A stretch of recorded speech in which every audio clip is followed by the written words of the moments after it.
La Resortera.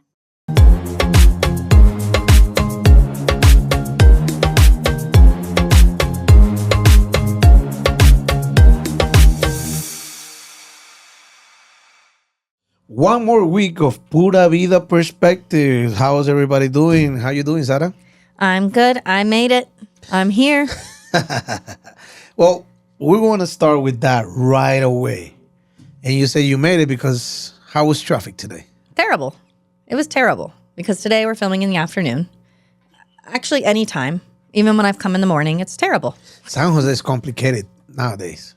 It's awful. So I had a group meeting with some clients today, and I said, all right, well, I made it to Santa Ana, and then I had to stop. I was hoping to get to a cafe closer to here before the group meeting, but I only made it to Santa Ana. What time did you leave Jaco today? Like 8. And what time you got to Santana? Well, I ran an errand, and then I had my group meeting at 11 something, but I ran 10. Okay, 8, 9, 10. So the problem wasn't getting to Santana. No. The problem fine. was getting from Santana to here. Okay, so that everybody knows and kind of has an idea.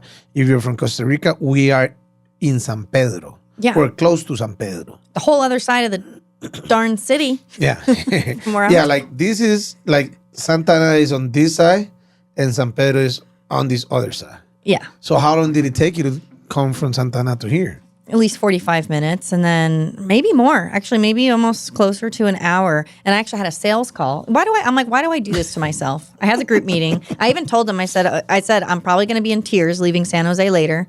Like, because actually I do have a story about that, of literally being in tears of over the traffic. Really? Yeah, I do. And we can talk about that. But so hopefully that doesn't happen later. When now I'm trying to leave, because now we're going to be leaving during rush hour. Well, so can people understand, from Santa Ana to San Pedro, there might be, 25 kilometers? I don't even know if it's that much, to be honest. It was road work and like maybe 1 or 2 stoplights, and it just, the whole thing was jammed. And I was like, it's 1 o'clock. What is going on? It's not even rush hour. And why do you think these type of things happens? Like La Presa, what we call it here, traffic. I think that was road work related, mostly. Right? And the problem is, and we can make this podcast an hour complaining about roads being worked on. Okay, most of the roads in Costa Rica have 2 lanes, and they're doing road work, and they close like a lane and a half. Yeah. So what they do is like they have the 2 lanes open for kilometers, and they just close one for like 3, and all these cars that have been coming in 2 lanes, they just gotta go in 1 lane. Yeah. Or even, let's say I'm leaving San Jose to go back towards the beach, back to the coast. There's a lot of times where it goes from 2 lanes down to 1, out to 2, down to 1. It's like every time you go from 2 down to 1, people just can't figure it out. Yeah. They can't figure it out. Once you get it down to 1, they're like, all right, everyone's going. Yeah. And then it opens back up to 2. And then it goes back to 1 again, and then you're stuck. You're like, come on, just figure it out, people. Just figure it out. I'm not an angry person, but you can see I'm very passionate about this topic. This is the only time you're going to see me get really fired up about something. It's about the traffic and the driving. And here's another thing. If people that goes to El Peaje de Escazú tolls. Oh, yeah. Oh, God. That's like... You come in a 3-lane road, then El Peaje, the toll open up, and it give you like 7, 8 lanes, then goes back into 2 or 3. So imagine all these 7 lanes are open with a bunch of cars, and they have to close up to 2 or 3. Oh, yeah. Yeah. The last time I left our podcast, I was going back, and I think I get lost sometimes to the GPS, and took a wrong turn, and it's like no one was in a lane. It was awful. It was really bad. It's complicated. Like right now, I used to live in Alajuela. My brother lives there. This place called El Coyol. Most of my friends are from there. If you ever been to Santa Teresa, the roads are like big holes, and when it rains, This road in El Coyol looks like Santa Teresa right now. It's just crazy. So this is what's going on. They're changing the whole road, and everybody thought they were going to do two lanes, back and forward. And what they're doing is they like took out the whole road. They're making a new one, same back and forward. But now the difference is that they're making aisles so that the bus can stop by and a cycle way and a cycle, so where the bicycles can ride. So at the end of the day, you're still going to have the same traffic. Yeah. So where is the change? And the road, it's look like driving in Santa Teresa right now because there is not path. Oh, it's totally bananas. And the traffic, like for like what 7-8 kilometers, people take 45 minutes to an hour. Ooh, that's rough. Now, you were telling me about one, and traffic isn't only limited to this metropolitan area. Where I live, it's pretty rural. I mean, I've lived in places that your traffic would be like cows crossing the road. There's no street lights. We have one stoplight in Jaco, but it's actually just more like a crosswalk. At Herradura, I'm saying that wrong, whatever. People make fun of me, I don't care. Herradura. Yes, thank you. I just can't. I can't. Yeah. Learn how to say the towns right. Whatever. Yeah. I'm trying, okay? Yeah. I have an accent, and there's nothing I can do to change that. I'm not Latina. Yeah, you're not from here. I'm not Latina, and that's okay. Anyways, I digress. Like, that's a terrible traffic intersection area. But you were talking about a particular area. What you're talking about, it's when you come to Herradura, you're going to Jaco, and Herradura is on the right. And, like, to get out of there, it's in the Automercado and Pizza Hut, and there's a bunch of other restaurants are like over there. Mm-hmm. So if you want to get out of Herradura to the main road, it's so bad. So many accidents there too. So many accidents. But you were talking about one particular area. Okay, tell me about that. Liberia right now. Remember one of the episodes I told you I helped this beautiful couple to move with their just newborn baby to Guanacaste. And I got out of Huacas about 5 p.m. and I end up getting to Liberia. The drive from Huacas to Liberia should be an hour. Yeah. It took me like 2.5 hours. And people that like leave your comments if you are in the Liberia area right now. At night, after 5 p.m., there's only one carril. How do you say carril? Like lane? Like only one lane to get to Liberia. Why? From Tamarindo, if you're coming from Tamarindo, if you're coming from Playa del Coco. You mean one, like it's only going one direction? Yep.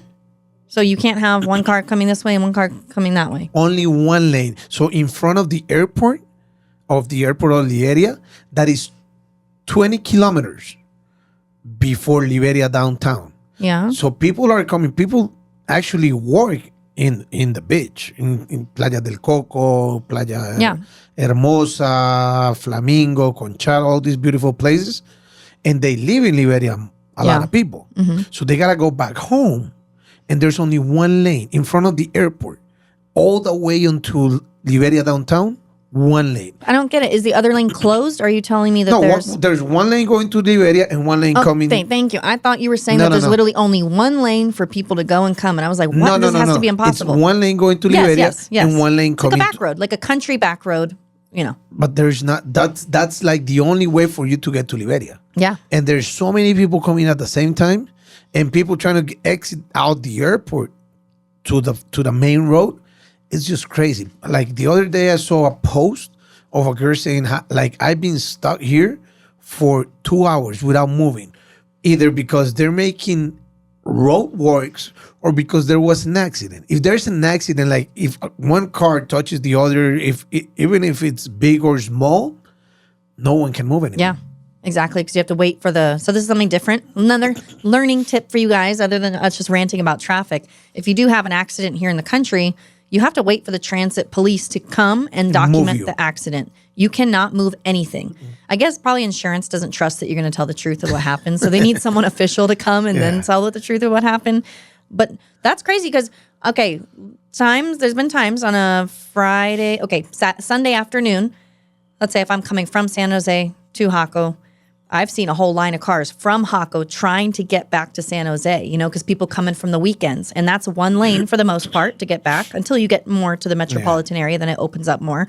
But mostly just one lane too. And I've seen a dead stopped line what should be an hour and a half from the city to the city. And that's probably 3-4 hours. Yeah. Who knows how long? It's crazy. And there are specific times of the year where it's impossible to drive, not in the city, outside the city. Semana Santa, Holy Week. Oh, yeah. And Christmas and New Year's Eve. Yep. Like a regular drive from Hermosa to Jaco takes what, 15 minutes? Yeah, 15. And on a Semana Santa week, how long would it take? Depends. If there's an accident, it just depends. There can be a line. So when us who live by the coast, you're more near the city, we're near the coast, we're like, Christmas, New Year's, Semana Santa. Everybody, buy everything that you need. Take all the money that you need out of the ATM. And get out. Like, the people are coming. Like, just get all your stuff. Just stay at home. Like, don't go too far. Like, my parents I told my parents not to come on Semana Santa, but they came this past year on Semana Santa. We didn't go and do anything. They did rent a condo right on the beach in Jaco, but we didn't really go and do anything because of the traffic. And I thought, well, we're already at a beach here. Like, I wanted to take him to Estorrillos, or we could have gone and done things, but we really honestly didn't want to just because of how many cars were on the road. Remember I told you I had a boat in Playa Potrero in Guanacaste. Actually, I was working by Semana Santa and my family came to visit me. Turns out, I used to live close to the beach, but they didn't go any other places because to drive from Playa Potrero to Tamarindo, that it's an easily 30-minute drive, will take you 3 hours. Yeah, no. Stay home. Yeah, I mean, and I have friends that this past Semana Santa, they have a business in Playa Avellanas, Guanacaste. Beautiful place. One of the best sunsets in Costa Rica, Playa Avellanas, by the way. And what they did is they left the beach area. They just came down here because they say it's so crazy and traffic gets so crazy that they just didn't want to put up with it. Yeah. And I'm sure that happened other places in the world. Anyone who lives in an area that's touristy, I'm sure experiences that. We're not the only ones here. So just think of it like that. Yeah, and here, I don't know if you guys know that in Costa Rica, people get paid on the 15th and on the 30th of each month. In the States, it's not like that, right? I don't know. People get paid like every week. I think I got paid every 2 weeks too when I was working. It's been a long time. It's been over almost 9 years since I had a job in the United States. Here's the thing, and here's where I was going with it. But I think it's once every 2 weeks.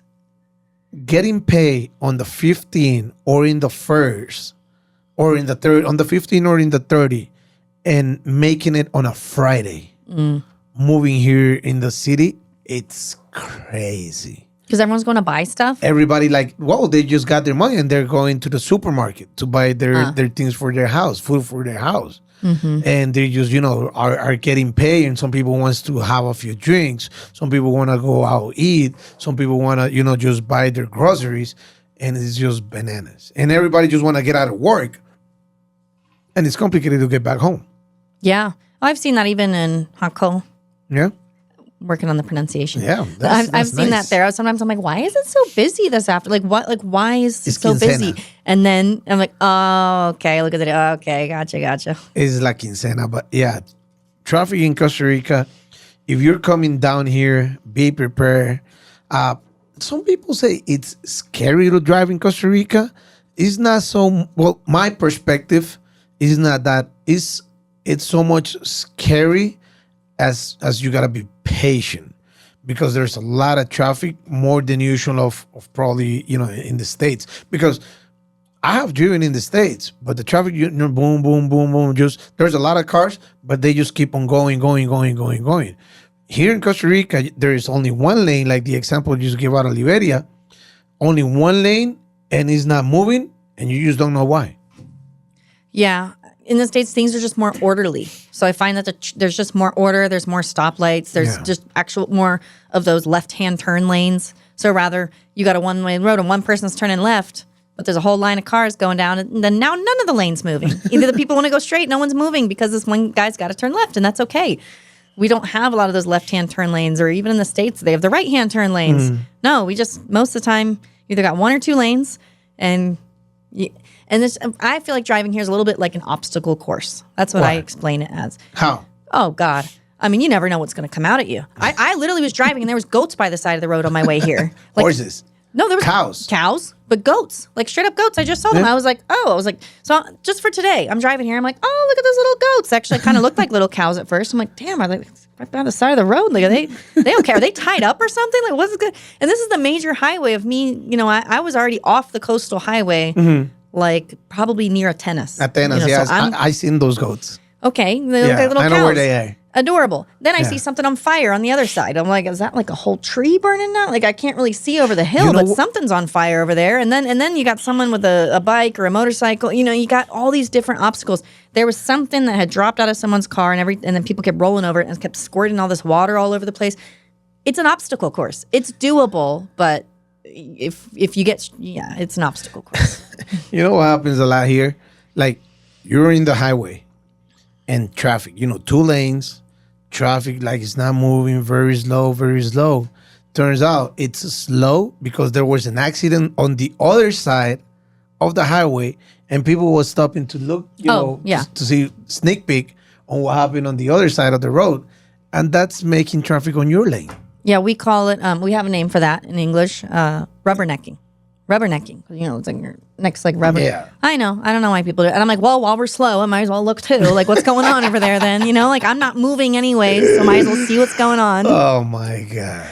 That's so crazy. Another thing I wanted to mention, now that we're talking about traffic in Costa Rica, is public transportation is complicated in Costa Rica, too. Like a normal drive from here to Jaco on a regular basis, it's hour and 45 minutes. Well, the bus might take 3 because they're stopping a lot. They're picking everyone and their grandma up along the way. That's why I would tell people, I'm like, get a direct bus. Don't take the colectivo. I'm like, colectivo means they're collecting everyone and their grandma on the way. You're not going to make it there anytime soon. I've made that mistake in the past, before I had a vehicle. Direct. One time, I took a bus when I was living in Playa Potrero from San Jose to Playa Flamingo. That drive shouldn't take more than 4 hours. 4.5. That day, I was in the bus for 7.5 hours. I literally started crying. Like the bus, but like we were 20 minutes away from Playa Flamingo. And when I saw the bus turn right, I'm like, wait, what's going on? And then the lady next to me was like, yeah, he's stopping at Cartagena. And Cartagena was 30 minutes in, 30 minutes out, and then 20 to the final destination. When he made that right and the lady told me where we were going, I started crying. I don't blame you. I swear to God, I started crying. I was so frustrated. I don't blame you. Did they at least let you go to the bathroom? Because I've got a story on that. Well, they did make us like when we were like 3 hours down the road, they made us stop. But that's the only stop. That's the only stop that you get. The only stop. I remember, so this is pre-child, just moved to Costa Rica, months into my move. Me and a friend decided we're going to go to the Caribbean side. So we take a bus up from Animal Antonio to San Jose. Then we go from San Jose to Puerto Viejo. I don't think that bus stopped. And I had to go to the bathroom so bad. And it's like I said, it's been 8 years now, more than 8 years since this happened. I still remember it as clear as day. That was the worst. I thought I was going to cry. I was like, I need to go to the bathroom so bad. Like, what do I do? What do you do? Nothing. Like, I don't know. I don't remember. I guess I blacked out the rest of it. You didn't pee yourself? No, I didn't do that. Thank God. I don't remember if the bus stopped or if we eventually got where we were going. But wow. Yeah. It's crazy. And I'm actually going to do a video on this on my Facebook page, Car Rentals Costa Rica and USA, about public transportation. Because I've seen lately a lot of people saying, no, I will not rent a car. I'll do public transportation. And I'm going to tell all those details on why. I don't want to do it here, but it's kind of complicated, the public transportation in Costa Rica. Now, if the roads are closed or they doing road maintenance or something like that, it's even worse. Because if you're driving your own car, you can just, pull up to the side and do your business, on the side of the road. But what if you're in a public bus that it takes hours to get to where you're going? Oh, yeah. No, so public transportation can be good, but it can also be... Oops. What do you do? I don't know. Sorry, I don't know. I thought I did something with the microphone. Like public transportation can be good, but it can also, like, I'm well versed in public transportation. I went, I went to Puerto Puerto Viejo. I Puerto went to Viejo. Caribbean that side. Then we went down into Panama. Boca And then del Toro. I went south into Panama once, just from the Pacific side, all the way past Uvita, all the way down to Paso Boca de del Canoas. Toro. And then I went on the Pacific side. Okay. And then I went over. Oh, okay. Too. In Panama, you went all the way to Went the all Pacific? the way over the other side. Yeah, Oh, I was a bus riding maniac when I first moved here. I was taking the bus all over the place, but it's confusing because they're all private owned companies that have, so it's not just one bus system of the whole country. So that can get confusing. Yeah. Well, you gotta know your stuff to move around here because it's not that simple. And what are you expecting on your way back to Jaco today? Oh, it's going to be terrible. I hope I don't cry. I'll probably get lost. I'll take a wrong turn. When did you cry, or why were you crying? Okay, I'm trying to remember this. I want to say I had my first car. Mm-hmm. I must have gone to San Jose to do something. Maybe it was my picking up daughter's passport renewal, or maybe we just flown in, and I was living in Dominical at the time. So that's already a long drive. It was already getting darker. I didn't have money to actually book a hotel for the night, so I had to drive home. And I think, so I was following the GPS, and I think by the time horrible rush hour, by the time I realized where it was taking me, I realized it was taking me to Perez de Leon and then over. Oh my God. By then I was so into it. I might have been almost to Cartago at that point. And I was just like, I'm not doing this. So then I had to go back through when I made it home, I was just like, yeah, I cried because I realized where I was. And for any of you who don't understand, I was way further than I wanted to go, and I was about to go to the road that's called the Road of Death at nighttime with a baby. It was going to rain, I'm sure. I was Cerro exhausted. de la Muerte. I was already exhausted at that hour. I know she was in a baby car seat at that point. I don't remember why I was in San Jose, but I remember at some point being like, why is it? I don't recognize this road. Where am I going? And then I was like, oh my, no. I was like, I cannot be over here. I'm not taking this route. No. Well, I'm gonna tell you this so we can finish up for today. But I trust Waze. I like Waze. Mm-hmm. Yeah. There are two different apps that people use here in Costa Rica: Google Maps and Waze to move around. And I noticed that people in the States use a lot of Google Maps, but here in Costa Rica, I do trust Waze. And whatever Waze is the most useful app that I have on my phone. Whatever Waze tells me to do, I trust her and I follow her. If she tells me make a right here and make a left here and a right here, then a left here, and then it brings me back to my to the route that I was getting, but it saved me 5-10 minutes, I'll do it. Yes, I trust Waze too.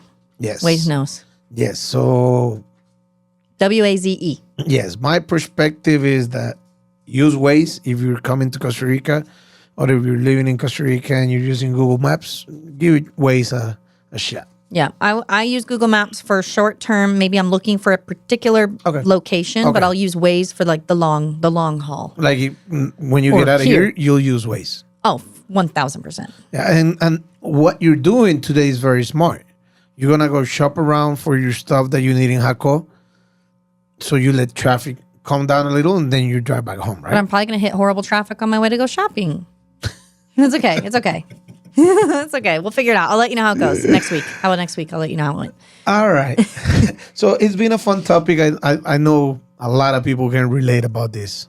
Yes, absolutely. And anytime that you want to start setting up that, luxury van shuttle service for me so I don't have to deal with this traffic, I'm ready. I'm just saying, I'll be ready. So you can just chill. I'll be the guinea pig of the service. Yeah, you'll be, chill out, relax in the van. I'll be relaxing, doing my emails. Yeah. Exactly. We probably have Wi-Fi on them. We're still working on that. Exactly. All right, Zara, thank you for the big effort of coming out here and making the drive from Jaco to here. It really means a lot to me. And to our friends at La Resortera, we haven't mentioned them in quite a while. Thank you for making Pura Vida Perspectives our house. Yes. All right. We'll see you guys next week. Thanks for tuning in. Make sure to follow us on the platforms, and we'll keep on keeping on, right? All right. Pura Vida.